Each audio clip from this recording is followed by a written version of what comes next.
guardado en la memoria. La vida es una historia con muchas historias. Eso nos motiva a querer retornar hacia el lugar de los recuerdos. Lo que está guardado en la memoria de estos vecinos que transitaron otros tiempos en este pueblo costero, al borde de esta hermosa bahía. Historias y vivencias de un San Julián de ayer. Lo que está guardado en la memoria.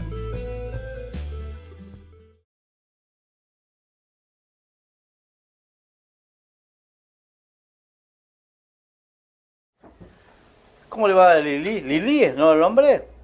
¿O Liliana? Ya Estamos. ¿Cómo bueno, le va? ¿qué tal? Buenas tardes a toda la audiencia que nos está escuchando. Muchas gracias acá al señor Castro y a Emanuel que está en las cámaras. Mi nombre, Lili, es el nombre que me puso mi padre, porque mi nombre real es Julia Adela. Julia Adela. Julia Adela. Ajá. Y cuando yo nací, mi padre estaba enfermo, entonces mi mamá me anotó con ese nombre. Ah. Y ¿Pero mi cómo padre, figura el documento? Julia Adela. Julia Adela y el apellido Bologna. Bologna. ¿De qué origen? ¿Italiano? Italiano. Ajá. Sí. Así que, bueno, esas historias que uno siempre tiene con los sobrenombres. Claro, ¿no? y quedó acá, toda la población lo conoce, Sí, la conoce. sí. Y donde voy también. ¿Dónde va? Es muy cómico porque, bueno, ahora estoy viviendo en las grutas y allá hago talleres y, bueno, me piden que uno se presente, ¿no? Entonces les digo, bueno, mi nombre real es Julia Adela, pero yo prefiero que me llamen Lili. Claro. Así que Lili o... Bueno, Claro. sí. ¿Cómo está pasando estos últimos tiempos? ¿Está ya radicada por temas de salud en las grutas? Sí, por un tema de salud. No vamos a entrar en muchos temas técnicos de salud, pero tengo hipotiroidismo, que es algo muy común, Sí. y a mí me afectó el frío, una hipersensibilidad al frío terrible, no puedo salir, entonces bueno. ¿Y si sale muy abrigada? Y con mucho abrigo, pero igual tengo frío. Entonces busqué un lugar que sea Patagonia y las grutas es un muy buen lugar. ¿Había estado antes en las grutas? Sí, fue muy cómico cómo conocí las A grutas. ver. Hacía un viaje de jubilados con el Centro de Jubilados de Comodoro y se rompió el colectivo ahí en las grutas y nos llevaron ahí a la playa, era fin de abril, nos llevaron a la tercera bajada, a un comedor que había ahí y fuimos a comer y bueno, yo me fui a la playa porque había sol, había como 25 grados a fin de abril, se imagina acá, no, bueno. Entonces toqué el agua, era cálida y dije, me vengo a vivir acá. Era creo que el 2013. Y bueno, así que empecé a buscar información de las grutas. Bueno, es un microclima, es un lugar cálido, no escarcha. Y bueno, así que en el 2015 me fui. ¿En promedio cuánto tiene de temperatura durante todo el año? Un promedio. Dentro de todo el año más o menos 18 grados. Linda temperatura. Sí, y las mínimas son 2 o 3 siempre sobre cero. Es muy raro que escarche. La máxima sí. Y la máxima hasta 40 grados. Hasta 40 grados. Sí, en enero. ¿Cuántos años? ¿3 ya? 3 años. 3 ya, años. sí. ¿Cómo Sí. te costó dejar San Julián? No. ¿No? No. No, porque soy muy de los cambios, muy Claro. de los desafíos, de toda la vida viví así, o sea que no. ¿Cómo fue el origen, por ejemplo, vos?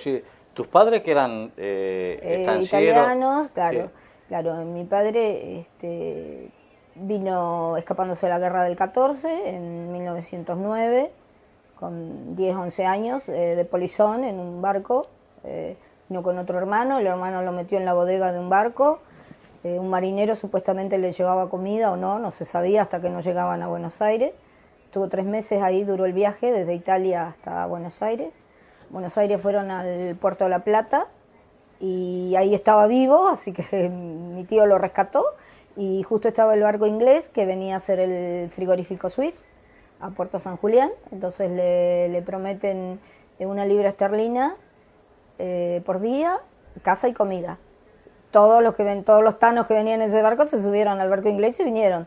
Y cuando llegaron a San Julián, bueno, no había casa, eran carpas con cueros de guanaco ahí en el campo. La comida también era carne de guanaco y bueno, ovejas ya habían. Y casa, nada. Y el pago sí, era la libra esterlina. ¿Dónde Y- estuvieron? ¿Cerca del frigorífico? En el frigorífico, en el frigorífico. Ah, frigorífico. Propiamente ahí, en la zona que es hoy el frigorífico. ¿Esto era qué año? ¿Corría qué año? 1911. 11. 1911. Claro. Bueno, vinieron 3 hermanos y en marzo se volvían, los que querían se volvían. Y mis tíos se volvieron y mi padre se quedó. Y de acá se fue a Ushuaia a trabajar en a construcción de otro frigorífico.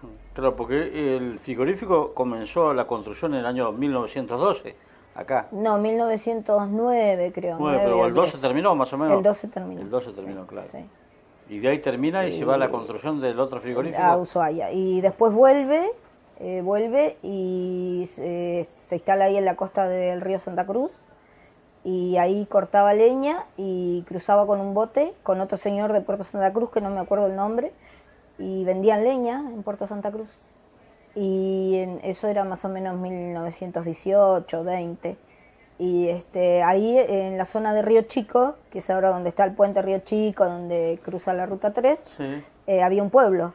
Ahí estaba la oficina de correo, había un puesto policial, había una sucursal de la Anónima, donde se llevaba en carretas la lana, que después iba en cúter a Puerto Santa Cruz. Y había varias casas, muchos hoteles, porque en ese tiempo era zona de hoteles ahí. Y estaba la balsa que cruzaba el río Chico. Que Ahí a pocos metros de lo que es hoy la actual Ruta 3 y el puente. el puente. El puente El viejo Paso Ibáñez. No. Paso Ibáñez es Piedra Buena. Piedra Buena, estaban más allá. Esto ustedes. es la ruta entre San Julián y Piedra Buena. San Julián de Piedra Buena. ¿En San Río Julián. Chico para en acá? Río Chico, Ah, en en Río Chico. propiamente en Río Chico. Ah, en Río Chico, Sí. claro. Claro Sí. que hay unos establecimientos, sí tiene razón. Claro, sí. Ahí, Y bueno, y ahí trabajó. claro, ahí trabajó mi padre y después compró el campo ahí en la zona también. Compró el campo, lo nombró Estancia La Tapera y ahí estuvo hasta que falleció. ¿Cómo se le ocurrió? ¿Él que tenía algún oficio, una profesión o...? Y no, o se trabajaba hizo lo que viniera? acá, se hizo acá. Se hizo acá, ¿no? Porque vino de 11 años, no sabía, Claro, muy no chico. sabía hacer nada. O sea, Claro. bueno, sí, antes los chicos sabían trabajar, Sí. porque los padres tenían olivares y sabía trabajar en la tierra. Ese ¿En tipo qué de año trabajo. adquirió la estancia, más o menos? Ya en Y el 30, por ahí. 1930, sí. Sí, sí. La Tapera. O sea, ¿cuáles son las coordenadas? Y ahí está a 10 kilómetros de la Ruta 3 y después los vecinos eran de la estancia de la Primavera, que actualmente creo que es Javier, no sé, porque después se vendieron todos esos, así que no sé si tendrán el mismo nombre. Estancia Javier, estancia La Gringa, estancia Las Lagunas. Esos eran los vecinos. La Gringa era un establecimiento grande, ¿no? Sí, sí. Claro. Que en principio, cuando yo era chica, era de toda la línea de Menéndez Betty, eran las Claro, estancias eso- inglesas. Claro. Que estaba en esta zona estaba la Gringa, después estaba la Julia, la estancia La Julia, Mucho en la más zona grande. de Piedra Buena, claro. Y después todas las estancias en la zona de la Gobierna. Que después, bueno, cuando vino la expropiación de las tierras ingleses se vendieron. Creo que fue en 1955, 50, por esos Antes, años, antes, o antes, antes, no sí. sé, porque en ese tiempo era chica. Ahí se vendieron todas las estancias. ¿Cómo conoce a tu mamá? Bueno, se conocieron, viste que antes muchos no te contaban las historias No, de los ¿pero padres. qué rescataste vos, más o menos? Y creo que mi mamá trabajaba en un hotel y ahí se conocieron y, ¿Un hotel y de se dónde? casaron en Piedra Buena. Ah, en Piedra Buena. Y después, bueno, mis padres eran grandes y no pensaban que yo iba a nacer, así que, bueno, de repente aparecí. Y acá no había muchos medios médicos, igual que ahora han pasado 68 Sí. años, pero bueno, más o menos la misma historia. Así que como mi padre tenía la familia, mi madre también, en La Plata, mi mamá se fue allá para que nazca allá. Que nacieras vos. Claro. Para tener porque un parto normal, claro, entonces. porque tenía muchos años y entonces, bueno, acá no le daban ninguna supervivencia, ¿no? Claro. Así que ¿Ya era grande tu mamá? sí. Ah. Así que sí, tenía casi 50 años. Ajá. Y bueno, así nací en La Plata y después volví y me trajeron y me crié en el campo. ¿De La Plata Volví. tuviste el nacimiento? Claro, A los meses y viniste sí, para acá. tendría 4 o 5 meses cuando me trajeron de vuelta. ¿Regresaste a la estancia? Sí, al campo, sí, sí. ¿Cómo fue la vida del Sí. campo? Y fue muy linda, para mí fue muy linda. Bueno, en ese tiempo me acuerdo, después ya cuando tendría 5 o 6 años, ¿no? Me empiezo a acordar cómo era. Y se viajaba una vez al año, si bien ahora es muy cerca, son 80, 90 kilómetros, en ese tiempo mi padre tenía un camioncito en Forá, modelo 28, y tardábamos 3 días para venir a San Julián. La ruta era de tierra, así que el primer día era hasta la estancia Las Lagunas, ahí quedábamos. Después la estancia La Silvita, que es ahora el Gran Bajo de San Julián, ahí hacíamos otra estadía y después llegábamos acá. Y también los vuelos en avión, que en ese tiempo teníamos avión en San Julián, ahora sí o no, todavía no tenemos, ¿no? No, Avión en San tenemos. Julián. Bueno, en esos años había avión, estaba Aerolíneas Argentinas, estaba acá en Puerto San Julián, y los vuelos tardaban 3 días también para llegar a Buenos Aires, porque se volaba únicamente de día. Así que íbamos hasta Comodoro, depende del horario que salíamos de acá, Comodoro, Trelew y Bahía Blanca, Buenos Aires. O sea que de noche no se volaba. ¿Dónde estudiaste vos? ¿Hiciste el primario? Hice la primaria en el Colegio María Auxiliadora en Puerto Santa Cruz, pupila, como era internado en esos años, que era porque todas las familias vivían en el campo. Sí. Entonces uno iba a estudiar los varones al Colegio Salesiano y las mujeres al María Auxiliadora. Y fui al María Auxiliadora de Puerto Santa Cruz, estuve 5 años y ahí hice la primaria. También ahí uno iba, lo llevaban en marzo, ya las clases eran como es actualmente, de marzo a noviembre, nos llevaban en marzo y hasta diciembre no veíamos más a la familia. Bueno. Así que esa era la vida, ¿no? Y los padres, la familia seguía viviendo en el campo. ¿Única hija? Sí. ¿Hasta qué grado? ¿Terminaste el primario? Terminé el primario ahí y después la idea, yo quería estudiar, me gustaba mucho estudiar, pero después ya se enfermaron mis padres, tuve que hacerme cargo de ellos, así que ahí empezamos a viajar mucho a Buenos Aires porque ellos hacían los tratamientos allá. Mi madre tenía cáncer, mi padre tenía mucho problema de corazón y de artrosis y todo eso, así que hacía los tratamientos en La Plata, entonces ahí como podía iba al colegio secundario y ahí hice hasta 3er año.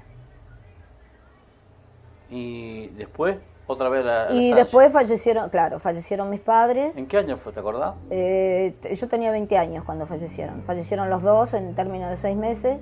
Y yo quería seguir estudiando, pero bueno, no tuve oportunidad de alquilar el campo o hacer algo, no había, y no se podía estudiar cerca, o sea que tenía que ir a La Plata, entonces bueno, seguí en el campo.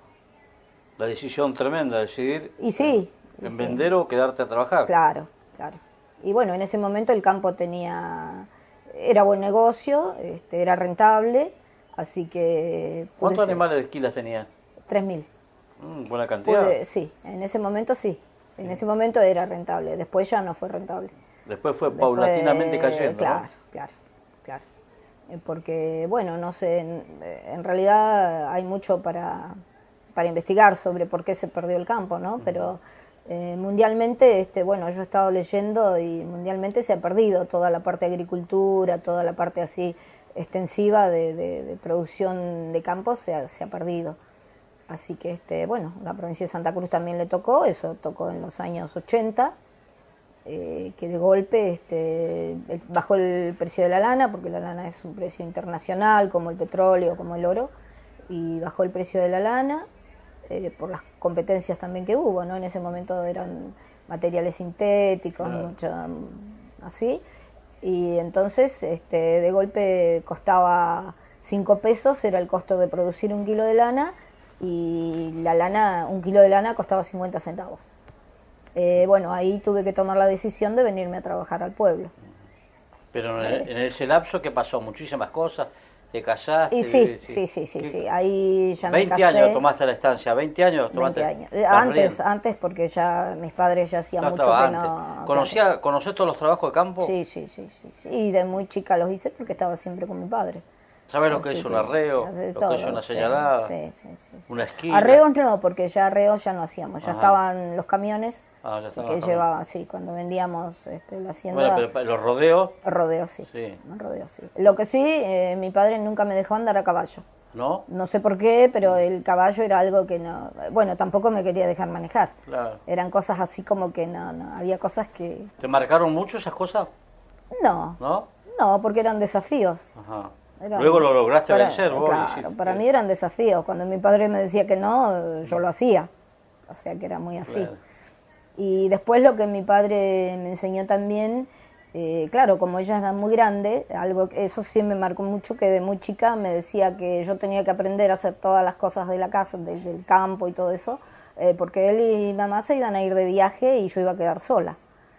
Entonces yo tenía 7, 8 años cuando me decía eso. Entonces yo les decía, ¿cómo se van a ir y me van a dejar aquí sola? ¿Y por qué se van a ir? Y bueno, y vos te vas a quedar acá y papá y mamá se van a ir de viaje, me decían ellos. Y claro, era en metáfora lo que me decían que, o sea, él se daba cuenta que, bueno, en cualquier momento se morían, ¿no? Claro. Pero me lo explicaba así, de esa forma, ¿no? Y así me enseñó a desenvolverme en la vida. Después era... cosas, por ejemplo, cuando nevaba, si bien en esta zona no nieva mucho, pero cuando nevaba me hacía ir lejos, a mí me parecía lejos, ¿no? Y entonces me decía que tenía que volver y tenía que saber por el olfato, orientarme por el olfato, si sentía olor a humo, si escuchaba a los perros y todas esas cosas, ¿no? Así que era... Te estaba preparando, Sí, me dio una formación así, bueno, bastante, no sé, ruda, sí, pero bueno, me sirvió para la vida. ¿Ambos eran así, mamá y papá? No, mamá ya estaba enferma y ya no. ¿Estaba mamá, postrada en la cama? No, andaba, pero con la enfermedad estaba mal, no. Sí. No era mucho lo que podía estar conmigo y eso, porque si uno se siente mal, no. Así que no, el que más tuve siempre, si bien estaban los dos ahí, era con mi padre. Claro. Así que Y bueno, comenzó una larga historia de una mujer, porque entonces, ¿cuántos años? Me dijiste antes de los 20 años más o menos, de hace bastantes décadas, donde la mujer no tenía una presencia todavía, ¿no? No, era difícil, pero bueno, qué sé yo, mi padre también me leía esas historias de mujeres guerreras, me leía a Juana Zurduy, me leía todas esas cosas así muy... entonces como que lo sobrellevé, no. Y por ahí cuando quedé sola, cuando murieron mis padres, que quedé sola porque bueno, se murieron, tuve más discriminación en ese momento de las mujeres que los hombres.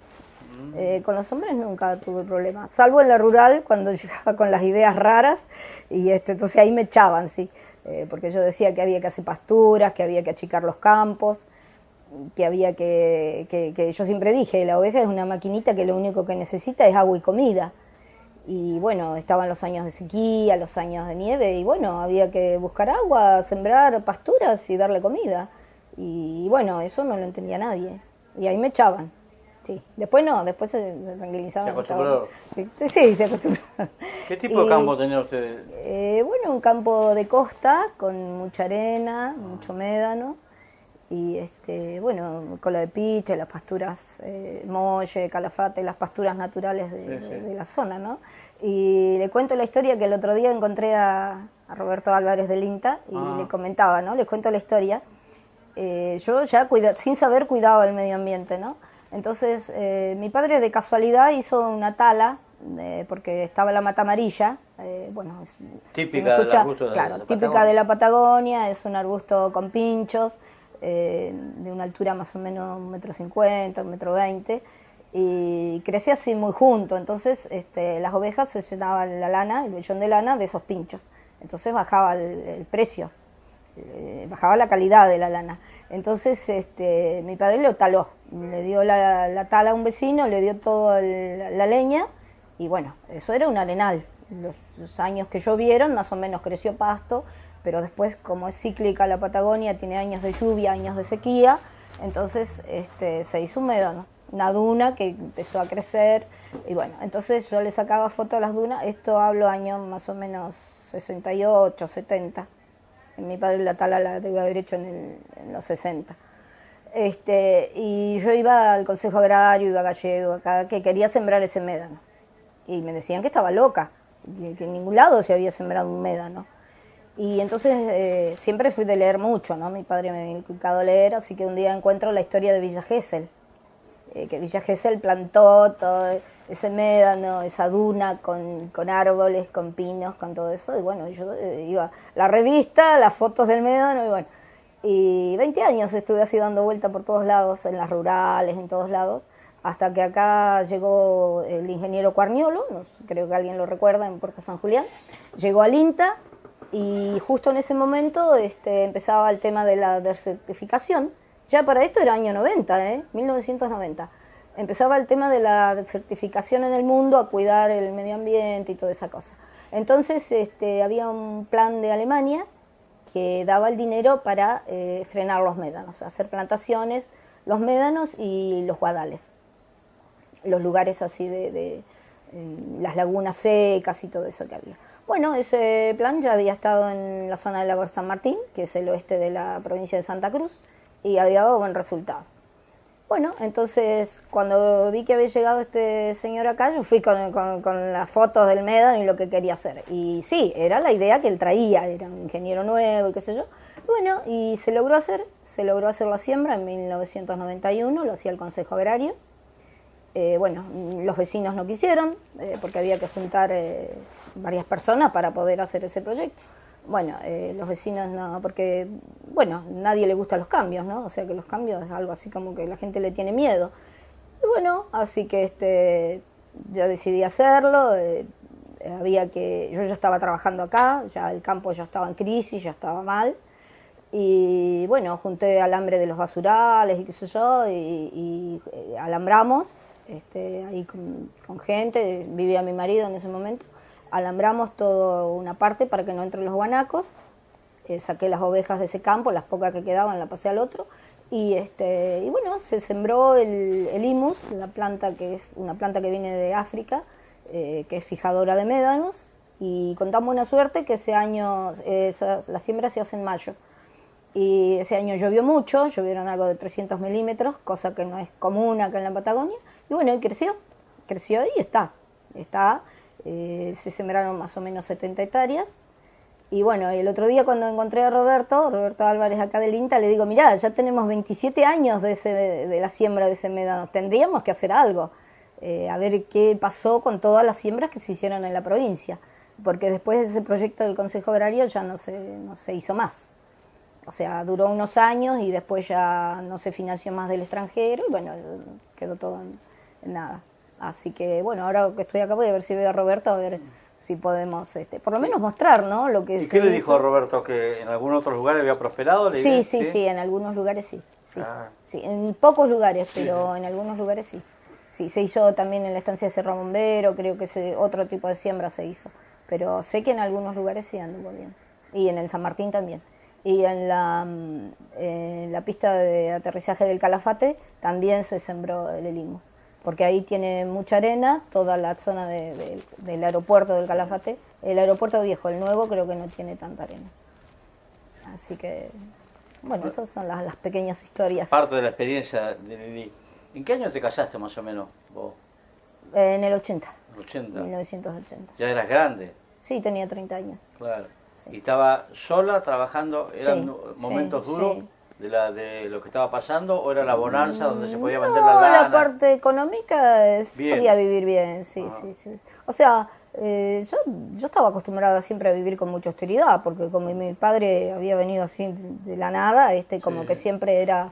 ¿Te inculcó esa austeridad? Sí, a vivir así en austeridad, no. Y los años buenos se hacía inversión en el campo, o sea, claro. Se compraba molinos, alambre, se mejoraba la raza, se trataba de tener buena lana, buena producción. ¿Qué tenía usted? Corriel, sí. Claro. Sí, así, también en un momento quise tener un aras de caballo, eso me gustaba mucho, pero bueno, no pudo ser. ¿Un gusto era el que tenía? Sí, sí, sí, sí, me gustaba mucho tener un criadero de caballos criollos. Sí, ¿Quién esquilaba por esa zona? Y esquilaba Rabeta.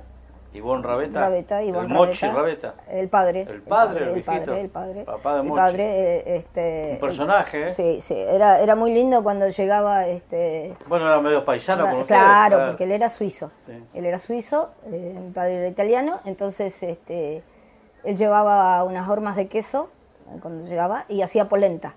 Entonces había un vasco, había vecino, habían unos alemanes Claro. y unos ingleses. Entonces se juntaban todos en la casa y mi viejo tenía un acordeón. Entonces se ponían a tocar el acordeón, bailaban y don Rabeta hacía la polenta en la cocina de fierro, ¿no? La cocina. Sí, sí, sí. Y así que una terrible olla y se envolvía todo con una arpillera al brazo porque eso había que revolver, o sea, no era polenta instantánea, había que hervir Claro, sí, sí, sí. 2-3 horas ahí, dar vuelta con una espátula de madera y bueno, eso era todo. El día que llegaba no se trabajaba, era toda una fiesta. Era. Una fiesta, ¿no? Sí, sí, sí, sí, era así.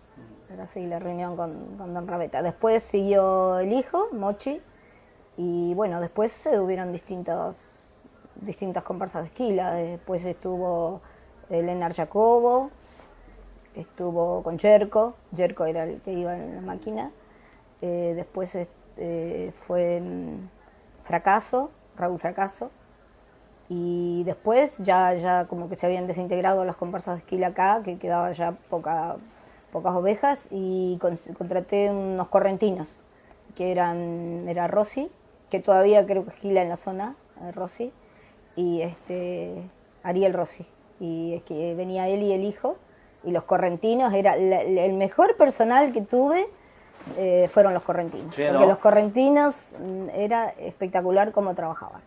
Además Y yo- no escatiman al trabajo para nada. No, y yo lo único que les pedía siempre a todos era que no lastimaran los animales, porque todos vivíamos de esas ovejas. Y entonces ellos fueron los únicos que nunca me lastimaron un animal.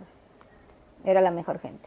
Claro. Sí, era muy, muy buena. Y ahí negociamos el zapucay, porque, bueno, ellos les gustaba hacer el zapucay. Y mucha gente no quería eso. No sé por qué, pero bueno. Y ellos a la mañana. Y entonces yo como siempre los trataba así, muy como colegas. Era así, era el trabajo. Y bueno, entonces un día viene el encargado y me dice, mirá, dice, los muchachos dicen que si los dejás gritar, dice, el zapucay, le digo, porque yo también había estado cuando estaba en Buenos Aires, iba a las bailantas de chamamé y conocía el zapucay. Entonces le digo, sí, que griten, mientras que no se peleen, porque ya ya había bebida de por medio, ya terminaban peleando en las bailantas.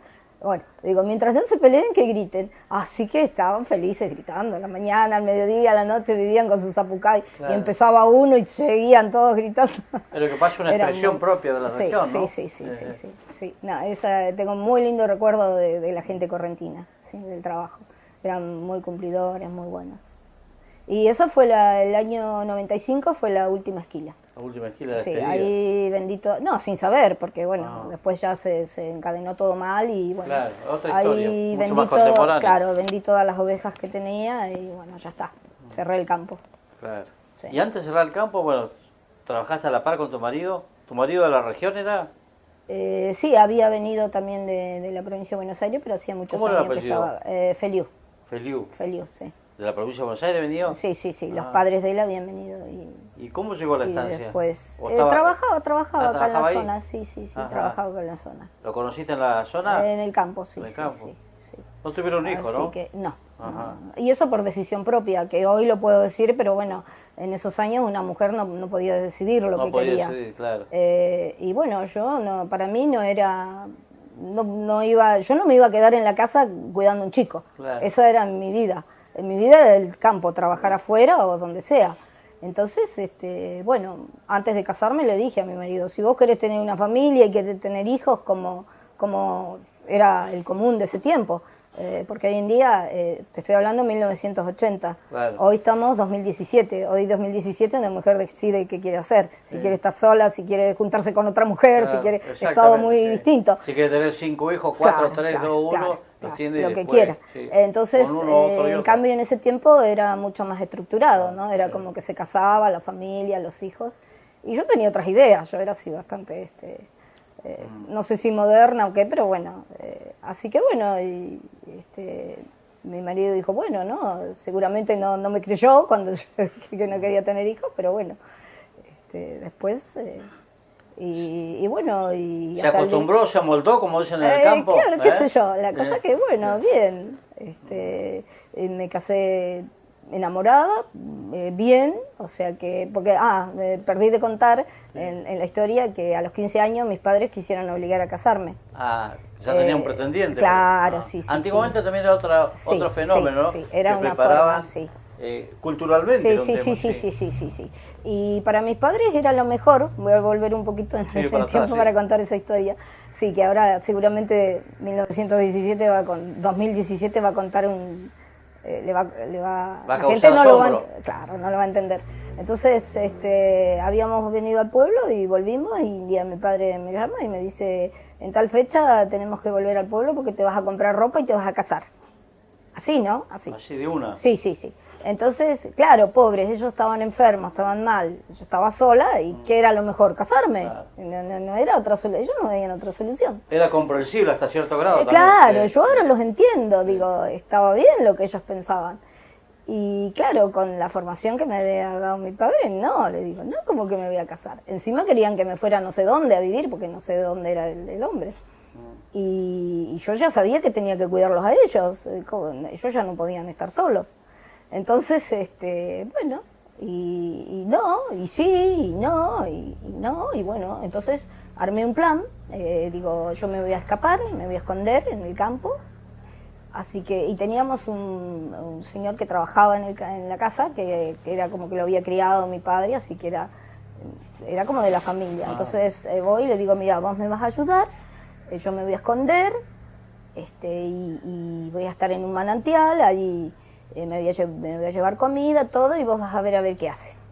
No, y él no, y él estaba con mis padres, vos te tenés que casar y vos te tenés que casar. Y en el campo siempre manejábamos armas, antes teníamos armas. Claro. Entonces yo agarro el revólver y le digo, mira Germán, lo apunto, ¿no? Yo ahora me acuerdo de las locuras que yo hacía. Mira, si vos abrís la boca, yo te mato, pero yo en cuanto me pueda escapar, me voy y me escondo. Y van a aprender a decir si yo me voy a casar o qué voy a hacer. Y lo hice un día que estaban mis padres entretenidos, qué sé yo, me mandé a mudar, desaparecí. Entonces, bueno... 15 años. 15 años. Me fui allá, bueno, por supuesto, las armas, todo ahí, la comida, y escondida dentro de una mata ahí, el agua. Bueno. Y entonces Germán iba allá donde yo estaba, y al otro día, y dice, no, volvé, que están llorando, que se van a enfermar, y se enojaba. Y me decía, no, porque les va a dar un ataque, mirá que tu papá sufre el corazón, le va a dar un ataque, y vos sos la culpable, vos lo vas a matar. No. Bueno, entonces pasaban por ahí los vecinos, qué sé yo. ¿Y qué le dijeron a los vecinos? No, nada, le dijeron que vos has salido al campo a recorrer el campo, que no estabas en la... no, porque ellos no iban a avisar que yo me había escapado, ni que bueno. Entonces, bueno, pasó la semana, no avisaron a nadie, no me podían buscar porque pobres ellos no podían salir. Sí. Así que bueno, volví, fue la única paliza que me dieron. Me pegaron mal, bueno, muy mal, y bueno, pero bueno, entendieron. Claro. Así que después, a los pocos días, mi padre dijo, bueno, yo voy a decir que vos no te querés casar, que yo no quiero que vos te cases, no, yo voy a decir que yo no te dejo que te cases. Bueno, está bien, haz lo que quieras. Claro. Y bueno, y él habrá hablado con el otro hombre, no sé. ¿No lo conociste? No, yo no lo conocía. No, digo, ni siquiera de vista, quién era. No, fueron así, ¿no? Esas cosas, esas pero te dijeron que era fulano tal. Sí, sabía quién era. Claro. Pero bueno, muy, muy loco todo, ¿no? Así que Qué historia, ¿no? Sí. Pero era la forma de vida de esa época, claro. ¿no? Sí. Y seguro, sí. A ver, como decís vos, estructurados estaban de alguna manera. Claro. Uno por el sufrimiento, por lo que le trajo la historia, y otra porque la cultura misma exterior le obligaba a que sean así. Porque en ese tiempo todavía una mujer sola no estaba bien vista, no podía estar. Sí. O sea, o tenía que estar o con los padres o casarse. Sí. O sea, no, era las formas de vida, ¿no? Las culturas, así que... 15 años después sí te casaste, entonces. Claro, sí. Contrajeron el enlace. ¿Cómo se llamaba? ¿Feliu, dijiste? Sí. ¿El nombre cómo era? Ángel. Ángel Feliu. Sí. Hombre de la zona como de Piedrabuena. Sí, de acá de San Julián. ¿San acá Julián? en San Julián tenía la ¿Tenés familia familia. acá? Sí. Sí, la mamá era muy conocida acá. ¿Sí? Bueno, no sé si ahora quedará gente que lo... Pero ¿cómo era el que lo apellido de la conozca. mamá? No me acuerdo. No. Pero no era Feliu. Marta sé que se llamaba. Marta. Margarita la conoce, tu hermana Margarita la conoció. ¿sí? Sí, la conoció. Vamos a indagar en el archivo. Sí. Sí. Mirá. Y bueno, y bien, me casé en Piedrabuena, así que y estuve casado 20 años. 20 años. 20 años, sí. Después, bueno, mi marido no soportó la pérdida del campo, nunca se quiso ir del campo. ¿Eso le afectó a la salud? Sí. Ese proceso lento que hablamos hace un ratito, conjugó a que muchos estancieros también sufrieron ese síndrome. Yo creo que después viendo en el tiempo, ¿no? Porque yo en ese momento, bueno, yo buscaba una solución, salí a trabajar. Claro. Me vine a trabajar y, o sea, yo veía que nos fundíamos, que no iba más, entonces yo en un momento le dije, mirá, cerramos el campo y nos vamos a trabajar al sur, que las únicas estancias que trabajaban era el sur. En el sur estaban las estancias con 20, 30 mil animales que siguen estando, que siguen produciendo. ¿Más al sur, el Tierra del Fuego? Podía ser Tierra del Fuego o Gallego, sí. Y no quiso. No quiso porque decía, no, ¿cómo vamos a dejar la casa? Vamos a dejar lo que hicimos, lo que hizo tu padre, lo que hicimos. Y no, y bueno, pero si las cosas no van más, no van más. Y no lo aceptó y bueno, yo me vine a trabajar. Primero trabajé en el restaurante del Turu. Ese fue el primer trabajo que conseguí acá, el restaurante La Rural. Ah, La Rural. De Turulú. Con Turulú, claro. Bueno, ahí conseguí trabajo, me daba de bachera, ayudante de cocina, me daba la comida y 10 pesos, y trabajaba mediodía. Así que bueno, para mí eso era bárbaro. Y acá había comprado una casa, pero la casa no tenía nada, la casa de Michael, en la calle Ceballos. Bueno, la casa no tenía luz, no tenía agua, no tenía gas, no tenía nada. Así que me traje un gran metal, un calentador a querosén, y tenía un aljibe, porque en esos años no había agua. Bueno, así que limpié el aljibe y lo llené de agua y bueno, ya está, con eso vivía. Y empecé a buscar otro trabajo. No había trabajo en San Julián, no había gente. ¿De qué tiempo hablas? 1988. ¿88? 88. ¿Estabas con tu marido? Sí, mi marido quedó en el campo. ¿Quedó en el campo? Sí. Y encima todos los amigos, toda la gente de la rural del campo no asumía que nos fundíamos. Sí. Eso nadie se daba cuenta porque... ¿Y qué quedaban pocas ovejas, poquititas para consumo nada más? No, ovejas estaban, lo que bajó el precio. Claro. El precio de la lana. Pueden quedarse fardo y fardo de lana, que nadie se lo compraba. El costo era producir 1 kilo de lana, lo que dije antes, 5 pesos. Y nos pagaban 50 centavos. Entonces no se podía seguir con esa producción. Entonces, bueno, nadie aceptaba que el campo se fundía, pero no había otra solución. No había forma de que saliera adelante. Y bueno, el INTA hizo muchas cosas, de juntarse varios ganaderos, trabajar en conjunto, reducir los gastos, pero bueno, no dio resultado. No resultó, así que bueno. Entonces, bueno, empecé ahí a trabajar y empecé a buscar otro trabajo, porque tenía la tarde libre. Y no había trabajo, porque nadie tenía ni para cuidar chicos, ni para nada, ni planchar, ni limpiar la casa, porque todo estaba muy, muy acotado a la economía, porque todo dependía del ganadero, de la lana. Y bueno, en la provincia en ese tiempo no había mucha gente en la provincia, no había mucho, los sueldos provinciales eran los maestros, que tampoco era muy bueno, y no había mucho más.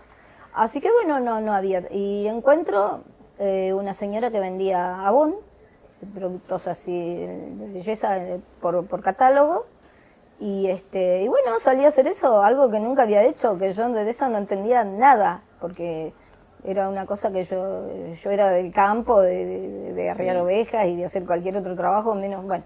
Y en 2 días la señora me explicó, me da la muestra de los perfumes, encima yo era alérgica a los perfumes, así que, pero salí con la valijita de esa por la calle, encima con la crisis que había, yo decía, esto no lo va a comprar nadie. ¿Quién va a gastar en algo para las uñas? Bueno, no sabés lo que me compraba la gente. Y en ese momento, como había tanta inflación, había que hacer el pedido y pagar el 50% del pedido. Y cuando llegaba había que pagar el otro 50%. Y bueno, y así estuve todo el verano vendiendo. Y ganaba más plata que los 10 pesos que ganaba en el restaurante. Claro, qué historia, ¿no? Del Sur Hogar, la línea más completa en juegos de sillones, todas las marcas, electrodomésticos, artículos de electrónica, celulares, línea blanca, mueblería en general, adherido a SOEM y Amotmin, financiación con tarjetas, ahora 12 y ahora 18, créditos cuota ya, visítanos en Mitre 367, Del Sur Hogar, te damos más. Prisma Salud, servicios de traumatología, odontología, pediatría, nutrición, psicología, kinesiología y fisioterapia, clínica médica, radiología, medicina laboral, ecografías, servicio de ambulancia. Prisma Salud, en Colón 250, teléfonos 02962 452111 y 414996.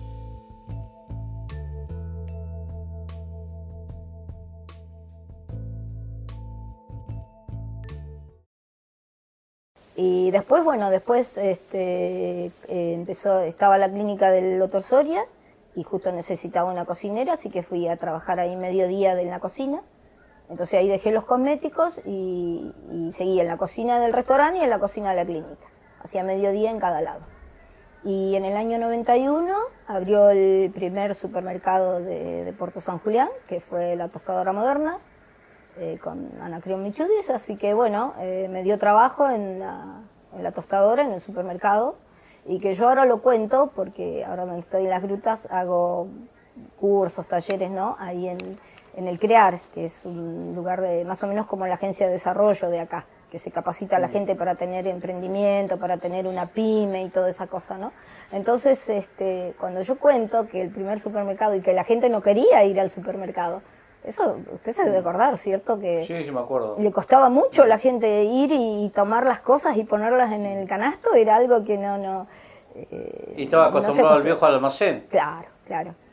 Así que, bueno, entonces yo trataba de que la gente compre, les decía que podían elegir y todo eso. Y bueno, ahí descubrí que yo tenía una cosa natural así con el contacto con la gente, ¿no? Para poder vender, para poder el trato con la gente. Era algo natural, porque eso no. Después sí me empecé a capacitar. Claro. Cómo tratar al público, cómo empecé a conocer, había una vinoteca muy linda, entonces empecé a conocer de vinos, como para explicarle a la gente lo que eran los vinos que se vendían ahí. Y bueno, y en la tostadora trabajé 15 años. En el 2000 falleció mi marido. ¿En el 2000? En el 2000. Y en el 2002 vendí el campo, que ya estaba cerrado del año 95. Así que vendí el campo y o sea que el valor del campo que tenía 10.000 hectáreas y me compré una casa. Ese fue el negocio que hice. Para mí fue bueno porque... ¿La casa de Ceballos? No, esa ya la tenía. Ah, ¿la tenías ya? Sí. Compré la casa y bueno, todos me decían que estaba loca, que cómo iba a cambiar un campo por una casa, pero bueno, la casa, el campo tendría que estar pagando impuestos, en cambio con la casa cobro un alquiler, ¿no? Así que, bueno, después dejé el supermercado, dejé la tostadora y me fui a trabajar con Ariel Staller, que tenía un hostel, así que me fui a trabajar al hostel. Y ahí empezaba el tema del turismo, así que había hecho muchos cursos de turismo, muchos talleres también. Y trabajé, creo que un verano ahí en el hostel y después Collazo trajo el hipermercado de la construcción. Acá. Así que, claro, en la calle Alberdi, que era el antiguo aeropuerto, sí. Ahí fue el primer aeropuerto de Puerto San Julián. Y bueno, ahí fui a trabajar, trabajé 5 años y ahí me jubilé, en el 2012. ¿Qué haces ahora? No, y seguí trabajando, después seguí cuidando mascotas, seguí 2012 hasta el 2015 que me fui a las grutas. ¿Cuándo descubriste que estaba con problemas de salud? Y hace 25 años, Empecé con el problema de tiroides en 95 más o menos, 95, 96. Ahí te empezaste a notar qué síntomas. Ah, me ahogaba con el frío. ¿Sí? Sí, yo iba a la playa y me empezaba a ahogar, empezaba a hacer frío y me empezaba a ahogar. Y llegaba a la clínica y me hacían decadrón, llegaba ya muriéndome. Y bueno, en ese momento, como estaba con todos los problemas, los médicos me decían, es estrés, estás cansada, es esto, es aquello, y bueno. Y me ahogaba, 2 o 3 veces me sucedió eso. Entonces me fui a Río Gallegos, a un otorrino, porque yo pensaba que tenía algo en la garganta. Y en Gallegos no me dijeron nada. Y después ya, como me decían tanto de cadrón, empecé con problemas de taquicardia y esas cosas. Y entonces me fui a Comodoro. Siempre un otorrino, porque yo pensando que tenía un problema de garganta. Claro. Porque los médicos me decían estrés, cansancio y bueno. Y llegué a Comodoro, al doctor Monsalve, y me dice, no, lo que tenés es tiroides. Y ahí nomás me pasó a una endocrinóloga que estaba ahí en el Sanatorio Español de Comodoro Rivadavia, 500 kilómetros de San Julián. Y en ese tiempo el colectivo viajaba día por medio, era lunes, miércoles y viernes, así que no era fácil irse a Comodoro. Pero bueno, así que ahí me hicieron los análisis y ahí empecé el tratamiento. Un tratamiento largo, de por vida. Y es de por vida, sí. Y bueno, y ahí bueno, la doctora me explicó lo que era la tiroides, que había que controlarse, que era algo de por vida. Bueno, lo acepté, yo digo, tengo que convivir con esto y ya está. Así que cada 6 meses me iba para allá, me hacía los controles.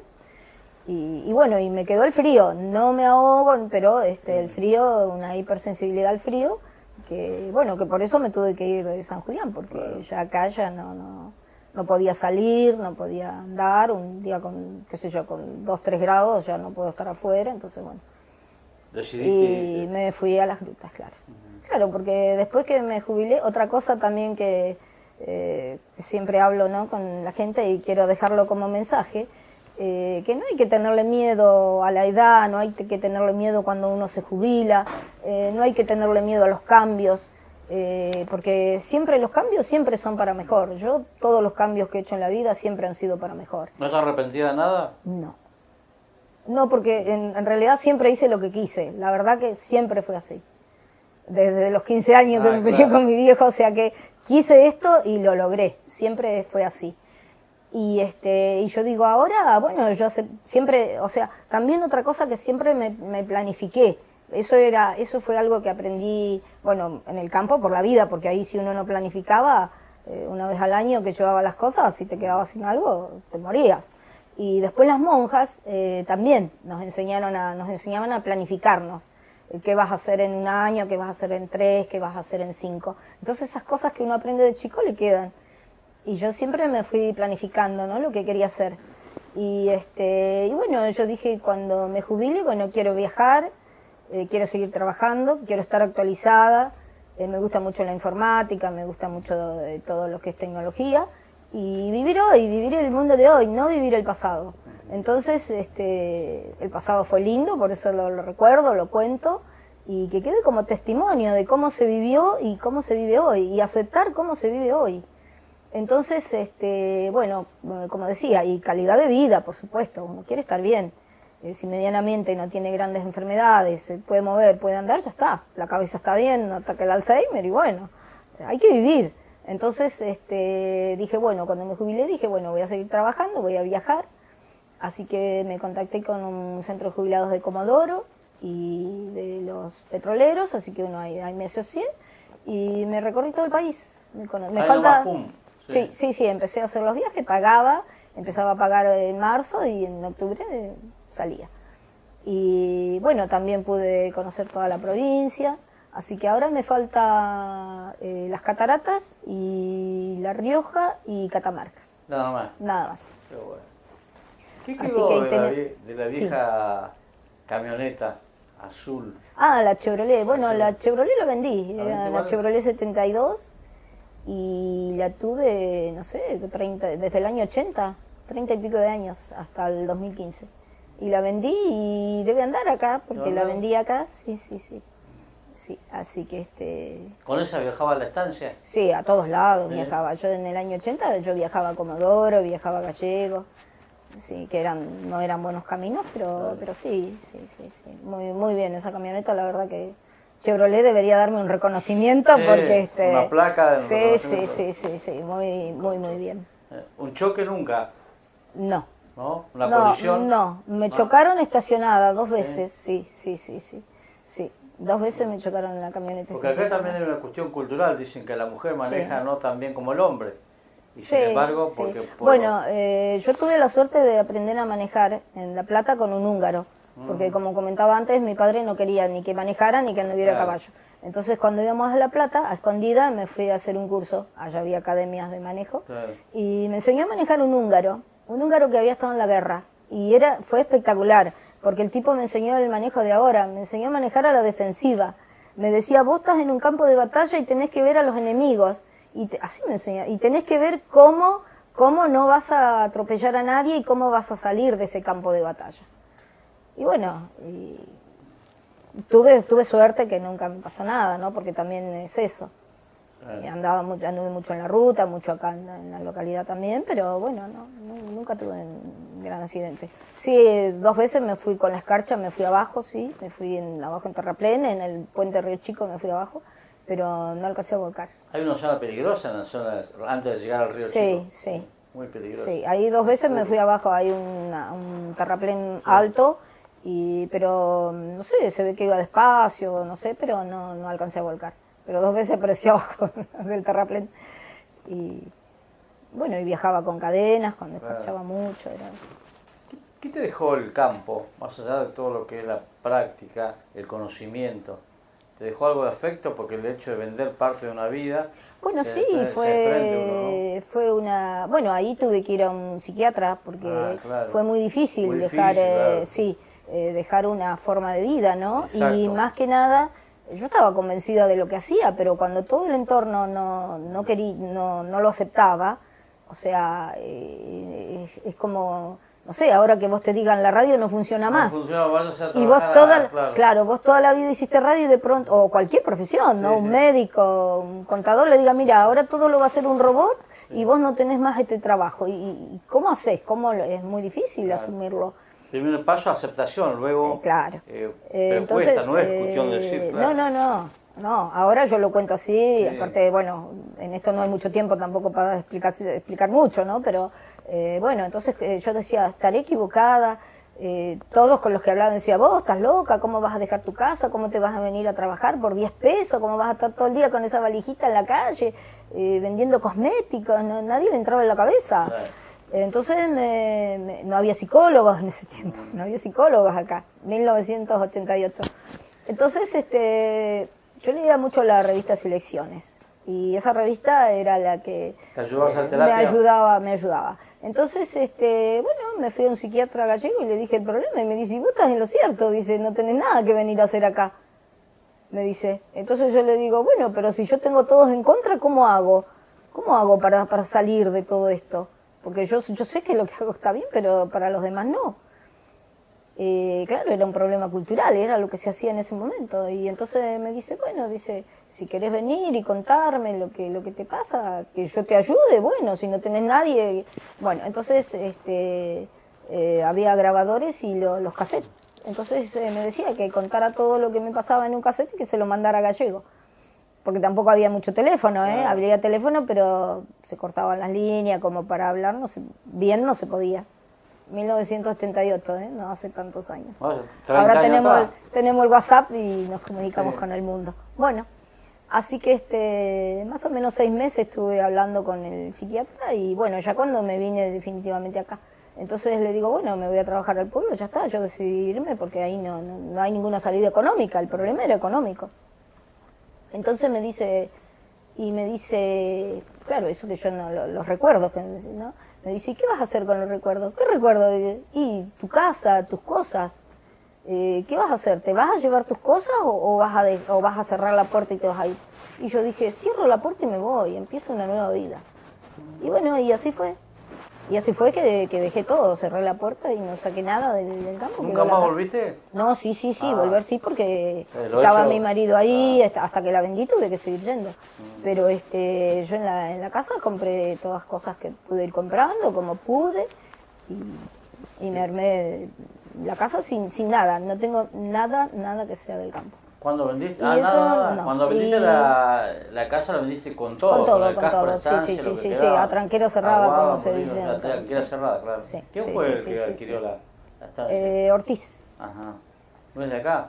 Sí, de una familia de acá de San Julián, Ortiz. pero él vive en Río Gallegos. Ajá. Sí. Así que, bueno, y bien, porque eso, después el psiquiatra me explicaba, dice, has tomado una buena decisión, dice, porque eso te ayuda a no estar con un pie en el pasado y un pie en el futuro, que nunca vas a salir de ningún lado. Dice, así te vas a dedicar a seguir, y a crecer. Y bueno, sí, es lo que hice, es lo que así sigo viviendo, ¿no? Y vivir el hoy, vivir la actualidad, ¿Escribís? Sí, también. ¿Pintás? No. Cosas así, manualidades y esas cosas, mucho que no. De arte, bueno, me gusta la fotografía, sigo haciendo fotografía allá en las grutas, y después hago un deporte que ahora ya se está poniendo de moda, que es arquería. Ajá. Hacemos arco. ¿No es cara? No. ¿Media ¿Cómo? carita? No. ¿El qué? El costo, la arquería. No, porque ahí nos alquilan los arcos en la Ah, escuela. sí. En la escuela uno paga la hora de arco y te prestan el arco, las flechas, así que hasta que uno, si se adapta a eso, ya se compra un arco, pero mientras tanto para practicar no hay problema. Y después fotografía sí, tiene más costo. Ahora, por ejemplo, estamos haciendo hoy justamente mis colegas de allá están haciendo la exposición en San Antonio, la exposición de fotografía, y en un taller éramos 38 personas así haciendo fotografía, y el 8, largando la temporada en las grutas, hacemos la presentación de fotos en las grutas. ¿Mucha gente te cruzaste en el verano, los últimos 3 veranos de San Julián? Sí, muchísima gente, sí. Una meta obligada antes de irse a otro lado, ¿no? Sí. Aparte es muy lindo porque es muy cálido, las aguas cálidas que tiene el Golfo San Matías, es increíble que eso sea Patagonia, porque ahí en invierno tenés temperaturas de 11, 12 grados, hay una escuela de buceo, el Buceo Nacional, todo el buceo se hace ahí, y se hacen todas las prácticas de buceo, y después está en verano, tiene 24 grados el agua, así que es muy lindo. Y es Patagonia. Patagonia Norte. Claro. Es muy... Vamos a la así que, reflexión final, quería que... No le preguntaste cómo le pasó el Hudson en el campo. Bueno, fue unas consecuencias, hablamos para antes de cerrar. Sí. Una de las consecuencias, factor externo, fue también la certificación, bueno, el costo de la lana, el valor. Sí. ¿El Hudson también lo afectó? No, en ¿No? esa zona no llegó. No llegó. No. Claro, por la A lengua, pesar de, claro, porque fue un triángulo desde Perito Moreno a Puerto Deseado. Claro, como Pero- decimos en el campo, es Claro. una lengua nada Sí, más, sí, una sí, lonja, sí, ¿no? sí, Una sí, lonja sí, se dice. Sí, pero ahí no afectó. No, el problema, mucha gente dice el problema que se perdió el campo fue el Hudson, no. Fue una de las causas en una zona, porque no toda la zona Claro. tuvo ceniza, Pero no hay tuvo la sí, zona. 200 establecimientos en la zona centro cerrados. No, Algunos en dicen, ese no diga momento- abandonado, dicen cerrado. Porque yo no, lo No, abandoné. dicen. están abandonados. Bueno, hay una porque- dicotomía, una discusión, porque mucha no, gente porque- dice, yo en una entrevista antes que la Sí. tuya, y hablaba con alguna, no lo abandonamos, está cerrado, dice. Bueno, sé que en la zona de Gregores, por ejemplo, hay gente que va, Sí. que sigue yendo, que Va y bueno, viene. ese no está abandonado, pero hay muchos otros campos que sí, que los cerraron y no dueños volvieron nunca más. se fueron o fallecieron, Sí. y Los saquearon. los descendientes ya no, como que ni saben que tienen Sí. esos campos, y bueno, eso es estar abandonado. Y con un agravante de agregar, los amigos de los ajenos sacaron muchas Claro, cosas, ¿no? también, sí, Devastaron sí, su sí, campo. debe haber sido, sí. Ahí Yo en la zona que quedó, ¿tienen ovejas? ¿Pusieron oveja nueva o no? no sé quién, el Ah, dueño ¿no? no sé. ¿No qué volviste? habrá ¿Hace hecho. años que no volvés? Sí, no, del año... Desde que lo vendí, desde 2003 no volví más. ¿No volviste más? No. ¿Y pasaste por ahí? No. ¿10 kilómetros de la ruta? Sí, ¿Hacia la mano izquierda? Derecha. Izquierda yendo para Piedrabuena. ¿Pero la mano derecha? Izquierda. Izquierda. Mano izquierda, sí. ¿Sobre el río Santa Cruz? Río Chico. Río Chico. O sea, está en la zona de la desembocadura. Claro. Del río Chico, el río Santa Cruz, que desemboca. Casi se juntan ahí. Sí, que desemboca en Puerto Santa Cruz, claro. En Punta Quilla. ¿Qué vecino tenías ahí al lado? Y estaba la estancia Javier. Javier era el nombre ese de ahora. Antes era la Primavera. ¿La no sé Gringa? ahora. No sé ahora qué nombre tendrá. La Gringa, las Lagunas. ¿Las Lagunas? ¿De quién era la Laguna? Caile. Caile. Caile, una familia, los primeros pobladores de acá de San Julián. Sí. No sé si seguirá siendo de ellos, no sé esos campos sí. que habrá pasado. La Gringa era de Vidal, que tampoco seguirá. ¿Vidal Smith? No. ¿Vidal? Vidal. Ah. Vidal.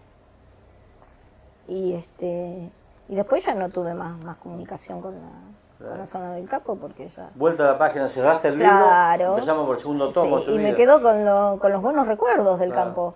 Lo que me preguntabas recién en la reflexión, sí, porque fue una vida muy linda, fue en contacto con la naturaleza, fue muy lindo. Son etapas. Y como decía recién, las etapas que las fui viviendo bien y como me fui planificando, llegué ahora que tengo 68 años bien, aceptando los años que tengo y haciendo todo lo que puedo hacer. Y disfrutando la tecnología, que me encanta, disfrutando todo lo que tenemos hoy, lo que el mundo nos regala hoy. Y también siempre digo que soy agradecida con la vida. Hay gente que yo cuento la historia y dice, ay, qué vida difícil. No sé, para mí fue la vida que me tocó.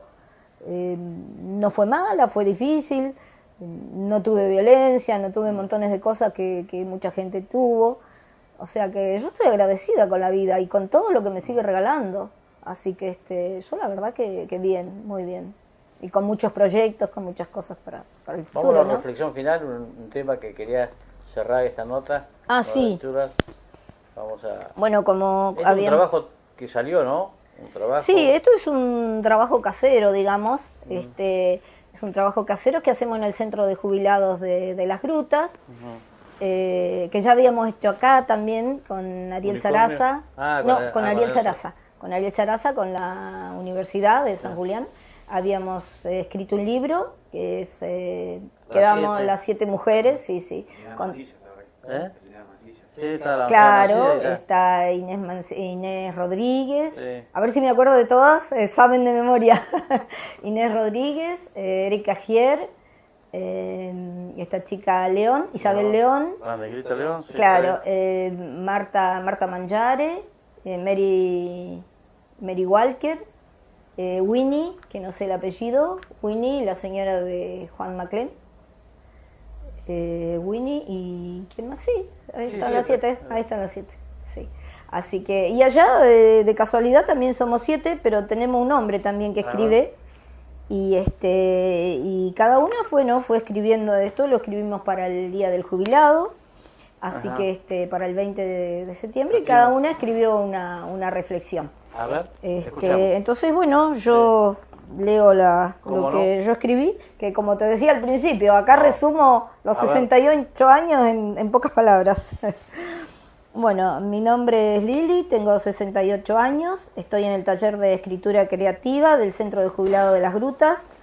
Nací en La Plata, provincia de Buenos Aires. Mis padres inmigrantes italianos vivían en el sur. Allí entre viento y nieve fui criadora de ovejas junto a ellos. Tuve una vida difícil, no mala. En los años 80 no pudimos seguir con el campo por razones económicas. Me fui a trabajar al pueblo, a Puerto San Julián. No había mucho trabajo, pero igual limpié casas, cuidé mascotas, fui bachera en un restó, trabajé en el primer supermercado del pueblo, trabajé en una veterinaria, en un corralón de materiales y allí me jubilé. La jubilación no me tomó de sorpresa. Desde los 11 años que planificaba mi vida futura. Mi sueño era ser libre y económicamente independiente, cosa que logré. Para esta etapa sabía lo que quería: calidad de vida, seguir trabajando, diversión, seguir capacitándome, estar actualizada, vivir aquí y ahora, viajar.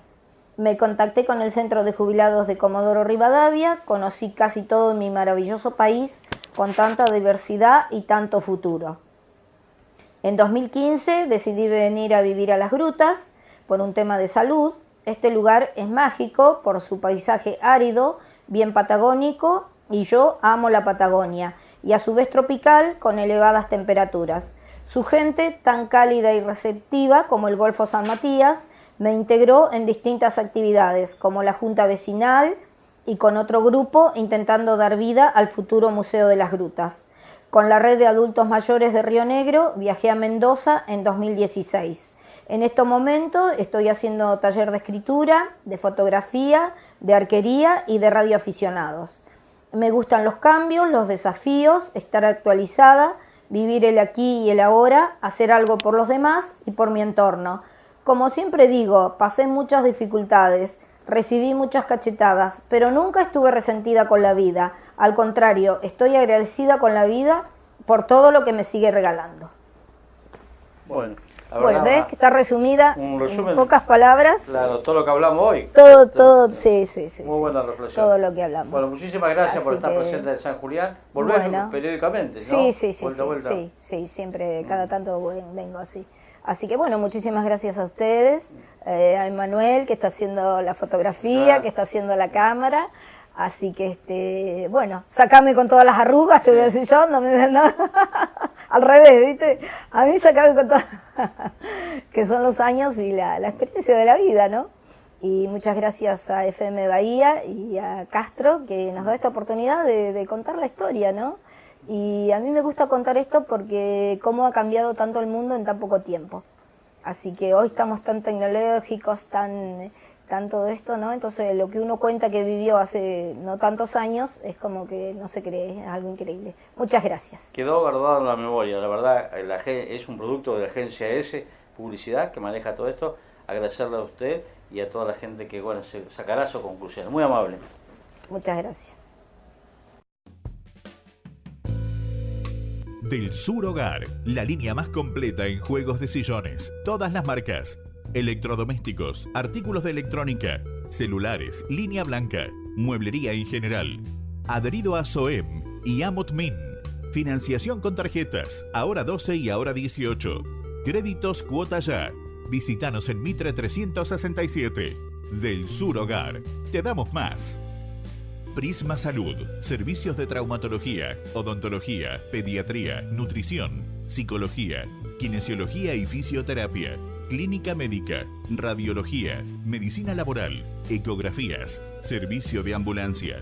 Prisma Salud, en Colón 250, teléfonos 02962 452111 y 414996.